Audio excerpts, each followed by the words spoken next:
السلام علیکم ورحمۃ اللہ وبرکاتہ۔ آج بھی اہل حدیث حضرات کے ایک فتنے کی طرف اشارہ کرنا ہے۔ عام طور سے یہ لوگ فقہ حنفی کی کسی کتاب میں سے کوئی عبارت نکالتے ہیں یا کوئی اصول نکالتے ہیں اور ان اصول کو اپنے حساب سے سمجھتے یہ لوگ، اور اپنے حساب سے سمجھنے کے بعد یہ کہتے ہیں کہ دیکھو حنفی لوگ قرآن کی مخالفت کرتے ہیں، حدیث کی مخالفت کرتے ہیں۔ حالانکہ اس کا مطلب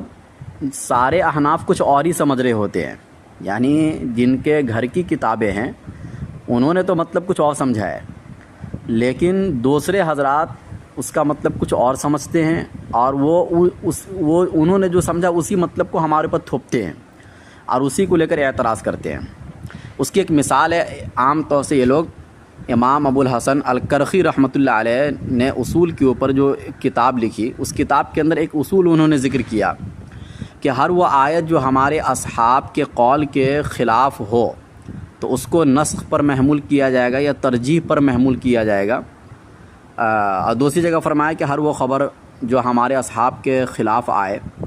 تو اس کو نسخ پر محمول کیا جائے گا، یا یہ سمجھا جائے گا کہ یہ معارض ہے کہ کسی دوسری حدیث سے، یا اس میں ترجیح کا عمل کیا جائے گا کہ مطلب دو حدیثیں آپس میں ٹکرا رہی تھی تو ان میں سے کسی ایک حدیث کو جو ہے ترجیح دے دیا گیا۔ تو اس اصول کو لے کر یہ اعتراض کیا جاتا ہے کہ دیکھو حنفی کے یہاں اصول ہی یہ بنا ہوا ہے کہ امام کا قول لے لو، اور امام کے قول کے خلاف اگر حدیث آئے یا قرآن آئے تو اس کو نہیں لینا ہے۔ یعنی کتنی غلط بات انہوں نے حنفیوں کی طرف منسوب کی۔ ظاہر سی بات ہے، ایسا دعویٰ کرنے والا کہ جو امام کی بات لے اور امام کی بات کے خلاف اگر قرآن اور حدیث آئے اس کو نہ لے تو وہ انسان کافر ہے، کافر۔ پھر تو ان کو یہ فتویٰ دینا چاہیے کہ دنیا میں جتنے بھی حنفی گزرے ہیں وہ سارے کے سارے حنفی کافر ہیں، لیکن ان کے علماء بھی کہتے ہیں کہ لوگ کافر نہیں ہیں۔ تو ایک طرف تو آپ کے دعوے کافروں جیسے ہیں، یعنی ایسا اصول، ایسا عقیدہ رکھنے والا یقینی طور سے وہ کافر ہو جائے گا، اور دوسری طرف آپ ان کو مسلمان بھی سمجھتے ہیں، تو خود آپ کے سمجھنے میں گڑبڑی ہے۔ اصل مسئلہ کیا ہے؟ دیکھیے، سب سے پہلی بات تو یہ ہے کہ امام کرخی رحمۃ اللہ علیہ جو پیدا ہوئے وہ امام اعظم ابو حنیفہ رحمۃ اللہ علیہ کے بہت بعد میں پیدا ہوئے، 100-150 سال کا فاصلہ ہے۔ اب ظاہر سی بات ہے کہ فقہ حنفی کے جتنے بھی مسائل لکھے گئے ہیں وہ سارے کے سارے مسائل امام اعظم و حنیفہ رحمۃ اللہ علیہ نے بیان کیے، امام محمد رحمۃ اللہ علیہ نے لکھے، اسی زمانے میں سب مدون ہو گیا۔ اب یہ جو اصول بیان کر رہے ہیں امام کرخی رحمۃ اللہ علیہ، یہ بعد میں بیان کر رہے ہیں، یعنی پہلے قرآن و حدیث کی روشنی میں سارے مسائل لکھے جا چکے ہیں، انہی مسائل میں غور و فکر کر کے امام کرخی رحمۃ اللہ علیہ نے ایک اصول لکھا۔ غور و فکر کر کے وہ اس نتیجے پر پہنچے کہ فقہ حنفی میں جتنے بھی مسائل لکھے ہوئے ہیں وہ سب قرآن اور حدیث کی روشنی میں لکھے ہوئے ہیں، اور اگر فقہ حنفی میں کسی آیت پر عمل نہیں ہو رہا ہے یا کسی حدیث پر عمل نہیں ہو رہا ہے تو علماء احناف کے پاس اس کے مقابلے میں کوئی ناسخ آیت موجود ہے یا کوئی ناسخ حدیث موجود ہے، اسی بنیاد پر وہ عمل نہیں کر رہے ہیں۔ تو کہنے کا مطلب ہے کہ امام کرخی بعد کے ہیں، امام اعظم پہلے کے ہیں، بعد والوں نے ان کے مسائل میں غور و فکر کر کے یہ اصول لکھے ہیں۔ یہ نہیں ہے کہ اصول پہلے بنایا گیا کہ بھائی امام اعظم و حنیفہ کو یہ مقام دے دو جیسے نبیوں کو دیا جاتا ہے، اور یہ جو بھی مسئلہ بیان کرتے چلے جاؤ سب کو لیتے چلے جاؤ، ایسا بالکل بھی نہیں ہوا ہے۔ امام اعظم و حنیفہ کے سارے مسائل پر ریسرچ ہوئے ہیں، ان کے شاگرد انہوں نے سارے مسائل پر بحث و مباحثے کیے ہیں، اور اس کے بعد ایک مفتہ بھی قول لکھا گیا کہ بھائی اس مسئلے پر عمل ہوگا، ان سارے مسائل میں یہ مسئلہ مفتہ بھی قول ہے۔ انہی مفتہ بھی قول کو دیکھتے ہوئے امام کرخی رحمۃ اللہ علیہ نے، ان کو ساری باتیں سمجھ میں آ گئی کہ بھائی سارے مسائل قرآن و حدیث کے مطابق ہے، اور انہوں نے اسی حساب سے جو ہے ایک اصول لکھ دیا کہ ہمارے اصحاب، اچھا وہاں پر بھی انہوں نے اصحاب کا لفظ ذکر کیا، امام اعظم کا ذکر نہیں کیا ہے، اور اصحاب میں امام اعظم بھی آتے ہیں، امام ابو یوسف بھی آتے ہیں، امام محمد بھی آتے ہیں، امام ظفر بھی آتے ہیں، اور بھی دوسرے ائمہ سب آتے ہیں۔ تو یہ سارے ائمہ کا ایک ساتھ انہوں نے ذکر کیا ہے، صرف امام اعظم کا ذکر نہیں کیا کہ ایک آدمی کے کہنے کی وجہ سے ہم قرآن و حدیث کو چھوڑ رہے ہیں، بلکہ پوری ایک جماعت ہے یہ۔ اب پوری ایک جماعت نے قرآن و حدیث پر غور و فکر کر کے ایک مسئلہ انہوں نے نکالا ہے، اور وہ مسئلہ قرآن و حدیث کے مطابق ہے۔ تو قرآن و حدیث کے مطابق ہے تو ہم نے یہ کہا کہ جو آیت اگر فقہ حنفی کے خلاف ہے یا جو حدیث فقہ حنفی کے خلاف ہے وہ حدیث اصل میں خلاف نہیں ہے، بلکہ وہ حدیث جس پر ہم عمل کر رہے ہیں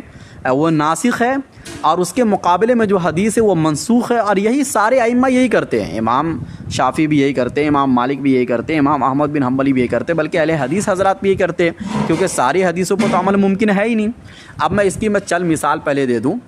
مثال سے بات واضح ہو جائے گی۔ جیسے فقہ حنفی میں یہ مسئلہ لکھا ہوا ہے کہ کوئی اگر طاقتور شخص ہے تو اب اس کو روزہ رکھنا ضروری ہے، رمضان کا مہینہ آ گیا تو روزہ رکھنا اس کے لیے ضروری ہے، صحت مند اور طاقتور شخص کے لیے۔ لیکن قرآن کی ایک آیت ہے وَعَلَى الَّذِينَ يُطِيقُونَهُ فِدْيَةٌ طَعَامُ مسکین، کہ شروع اسلام میں مسئلہ یہی تھا کہ اگر کوئی طاقتور صحت مند بھی ہے اور وہ فدیہ دے دے تو فدیہ دینے سے بھی اس کا مسئلہ حل ہو جاتا تھا، اس کو روزہ رکھنے کی ضرورت نہیں پڑتی تھی۔ اب اگر کوئی یہ کہے کہ بھائی فقہ حنفی میں لکھا ہوا ہے کہ صحت مند کے لیے بھی روزہ رکھنا ضروری ہے، جبکہ قرآن کی آیت یہ کہہ رہی ہے کہ اگر وہ فدیہ بھی دے دیں گے تو بھی اس کا مسئلہ حل ہو جائے گا، ہم اس سے کہیں گے کہ بھائی یہ والی آیت بات کی ہے، وہ والی آیت پہلے کی ہے۔ ہم نے جو مسئلہ بیان کیا فقہ حنفی میں، اس کے لیے ہمارے پاس ناسخ موجود ہے، تو ہمیں چونکہ اپنے امام پر اور اپنے فقہ حنفی کے جتنے بڑے بڑے علماء جو ابتدا میں گزرے ان پر ہمیں بھروسہ ہے، چونکہ وہ سارے لوگ تابعین تھے، تابعین تھے، انہوں نے صحابہ کے زمانے کو دیکھا، تابعین کے زمانے کو دیکھا، قرآن و حدیث ڈائریکٹ ان کے پاس آیا صحابہ سے، تو وہ ہم سے زیادہ بہتر سمجھنے والے تھے کہ ناسخ کیا ہے منسوخ کیا ہے، تو انہوں نے وہ مسئلہ لکھ دیا۔ اچھا، اسی طریقے سے قرآن کی ایک آیت میں آتا ہے کہ جن کے شوہروں کا انتقال ہو جائے تو ان عورتوں کے لیے 1 سال کی وصیت کرنا ضروری ہے، لیکن قرآن کی دوسری آیت میں ہے کہ ان کے لیے عدت 4 مہینہ 10 دن ہے۔ اب فقہ حنفی میں تو یہی لکھا ہے، وہ آپ کو ملے گا کہ 4 مہینہ 10 دن ایک عورت کی عدت ہے جن کے شوہر کا انتقال ہو جائے۔ اب قرآن کی دوسری آیت آپ پیش کریں گے اور یہ کہیں گے یار قرآن کی دوسری آیت میں تو یہ لکھا ہوا ہے، لیکن ان لوگوں نے اپنے امام کے قول کو لیا۔ ارے بھائی، ہمارے پاس ناسخ موجود ہے، ہمارے پاس جس قرآن کی جس آیت پر ہم عمل کر رہے ہیں وہ آیت ناسخ ہے، دوسری آیت منسوخ ہے، اور اس کی دلیل ہے ہمارے پاس۔ یا اسی طریقے سے قرآن کی ایک آیت ہے کتب علیکم اذا حضر احدکم الموت، کہ تم میں سے کسی کے موت کا وقت آ جائے تو تم اپنے والدین کے لیے وصیت کر کے جاؤ مال میں۔ لیکن قرآن کی دوسری آیت آئی جو آیت میراث ہے، جس میں اللہ تعالیٰ نے سب کچھ متعین کر دیا کہ کس کو کتنا حصہ ملے گا۔ تو کہنے کا مطلب یہ کہ ہمارے پاس ناسخ آیت موجود ہے، اس لیے ہم نے فقہ حنفی میں وہ مسئلہ لکھا۔ اچھا، اب حدیث کے اوپر آ جائیے۔ حدیث میں بھی اللہ کے نبی صلی اللہ علیہ وسلم نے ایک حدیث میں فرمایا کہ جب امام بیٹھ کے نماز پڑھا تم بھی بیٹھ کے نماز پڑھو، یہ بخاری کی حدیث ہے۔ لیکن دوسری حدیث میں ہے جس سے پتہ چلتا ہے کہ اللہ کے نبی بیٹھ کر نماز پڑھے، باقی پیچھے سارے صحابہ جو تھے وہ کھڑے ہو کر نماز پڑھے،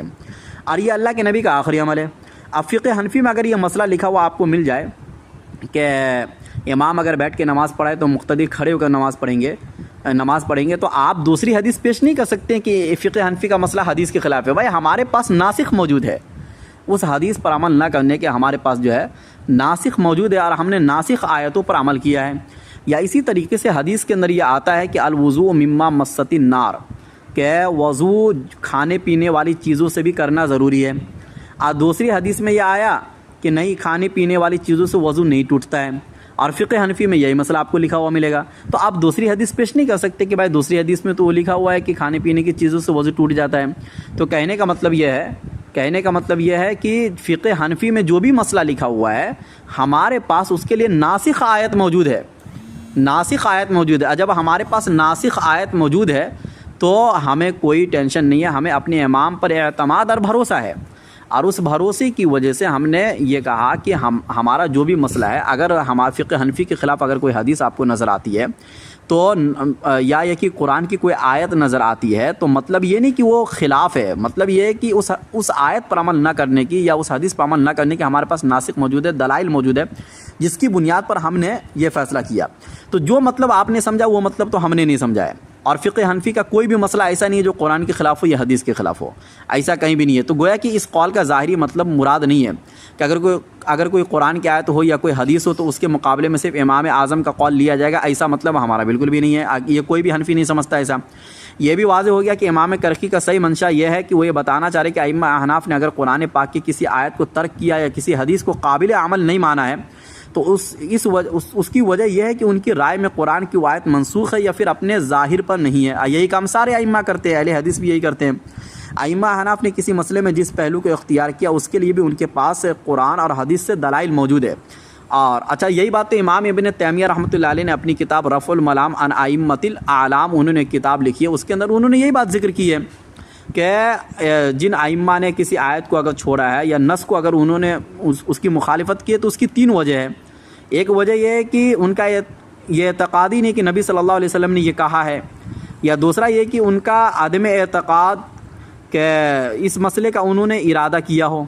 تیسرے یہ ہے کہ یہ حکم منسوخ ہوگا ان کے نزدیک، اس لیے انہوں نے دوسری آیت پر عمل کیا ہے، دوسری حدیث پر عمل کیا۔ تو یہی بات علامہ ابن تیمیہ رحمۃ اللہ علیہ بھی کہہ رہے ہیں، اور یہی بات کوئی کہے یا نہ کہے سارے لوگ یہی کہتے ہیں۔ گویا کہ خلاصہ یہ نکلا کہ اچھا امام کرخی نے اپنے بیان میں ہمارے اصحاب کا ذکر کیا، امام حنیفہ کا نام خاص طور پر نہیں لیا، اس کا مطلب ہے کہ ایسا ممکن نہیں ہے یا نادر الوقوع ہے کہ ائمہ احناف، امام ابو حنیفہ، امام ابو یوسف، امام محمد، امام ظفر، اسی طرح ائمہ متقدمین میں سے کچھ اور لوگ تمام کے تمام کسی ایسے قول کے قائل ہوں جس پر قرآن و حدیث کی کوئی دلیل نہ ہو، ایسا ہو ہی نہیں سکتا ہے۔ بلکہ عموماً ایسا ہوا ہے کہ ائمہ احناف کے درمیان مختلف مسائل میں اختلاف رہا ہے، اور بعد کے لوگوں نے ان مسئلوں میں غور و فکر کر کے جو مسئلہ قرآن و حدیث سے زیادہ قریب تھا اس کو مفتہ بھی بنایا۔ تو ہمارے اصحاب نے اگر کسی آیت پر عمل کو ترک کیا ہے تو اس کی وجہ یہ ہے کہ یا تو وہ آیت منسوخ ہوگی یا پھر اس کے ظاہری طور پر معارض دوسری آیت پر عمل کیا گیا ہوگا، اور اس کے لیے ان کے پاس وجہ ترجیح ہوگی، اور اس کے ہر وہ حدیث جس پر ہمارے اصحاب نے عمل نہیں کیا اس کو ترک کیا ہے تو اس کی وجہ یہ رہی ہوگی کہ یا تو وہ حدیث منسوخ ہوگی یا اس کے معارض دوسری حدیث پر انہوں نے عمل کیا ہوگا جس کے ترجیح کے دلائل ان کے پاس ہوں گے، یا پھر دونوں حدیث میں تعویل کر کے تطبیق کا توفیق کی صورت نکالی گئی ہوگی۔ تو خلاصہ کلام یہ نکلا کہ جو مطلب آپ سمجھاتے ہیں اپنی عوام کو بالکل غلط مطلب سمجھاتے ہیں، اور یہ بات فقہ حنفی میں ہے ہی نہیں ہے، اور ایسے تو سارے ائمہ کرتے ہیں، بہت سی آیتوں پر آپ کا عمل نہیں ہے، بہت سی حدیثوں پر آپ کا عمل نہیں ہے، اور اسی وجہ سے عمل نہیں ہے کہ وہ منسوخ ہے، آپ کی رائے میں وہ منسوخ ہے۔